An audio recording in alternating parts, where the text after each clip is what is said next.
आमच्या हॉस्पिटलमधून आर्थिक अपहार करून पलायन झालेल्या दाम्पत्यांनी आमचा गुन्हा मागे घेण्यासाठी गावातील गावगुंडांना पकडून आमच्या विरुद्ध, आमच्या डॉक्टरांविरुद्ध रचलेलं हे षडयंत्र आहे. नमस्कार, मी डॉक्टर रेखा बाबासाहेब दोलताडे. आमच्या हॉस्पिटलमधून आर्थिक अपहार करून पलायन झालेले राखोंडे दाम्पत्य यांच्या विरुद्ध आम्ही 9/11/2025 या तारखेला म्हसवड पोलीस ठाण्यामध्ये तक्रार दिली आहे.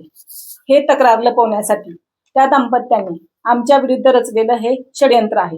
ह्या दाम्पत्यांनी गावातील गावगुंडांना पकडून आमची तक्रार मागे घेण्यास प्रवृत्त करत होते.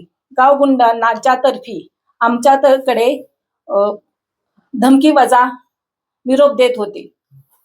गावगुंड आम्हाला असेही सांगत होते की त्यांची तक्रार मागे न घेतल्यास 2019 मध्ये सीट डॉक्टरांचं बाळ पळवण्यामध्ये आमचाही हात होता, हे तुला माहीत आहे का?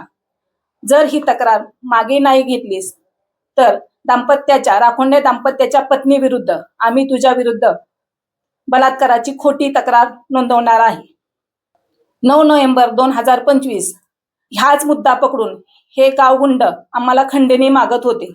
9/11/2025 आणि 11/12/2025 या गावगुंडांच्या विरुद्ध आम्ही आणि त्या दाम्पत्याच्या विरुद्ध 2 तक्रार म्हसवड पोलीस ठाण्यात दिलेल्या आहे. त्याच्यावरती अद्याप कुठलीही चौकशी झाली नाही. उलट त्या दाम्पत्यांना हाताशी धरून पोलीस ठाण्याने डॉक्टरांविरुद्ध खोटा गुन्हा नोंदवला आहे. आमचे डॉक्टर निर्दोष आहेत. आमचे डॉक्टर रुग्णांचे देवदूत आहेत. त्या 5ही गुंडांना असलेली मागची पार्श्वभूमी, 5ही गुंडांचे असलेले त्यांच्या विरुद्ध असलेले गुन्हे हे सर्व म्हसवड जनतेस व पोलीस ठाण्यास माहीत असताना देखील म्हसवड पोलीस ठाण्याने आमच्या तक्रारीची दखल न घेता त्यांना पाठीशी घालत आमच्या विरुद्ध तक्रार नोंदवली आहे. त्या 5ही गुन्ह्यामध्ये संग्राम सेटे यांच्या विरुद्ध असलेला गुन्हा, लक्ष्मण राखोंडे यांच्या विरुद्ध असलेला पोक्सोचा गुन्हा, ह्याचा कुठलीही पार्श्वभूमी बघितली नाही.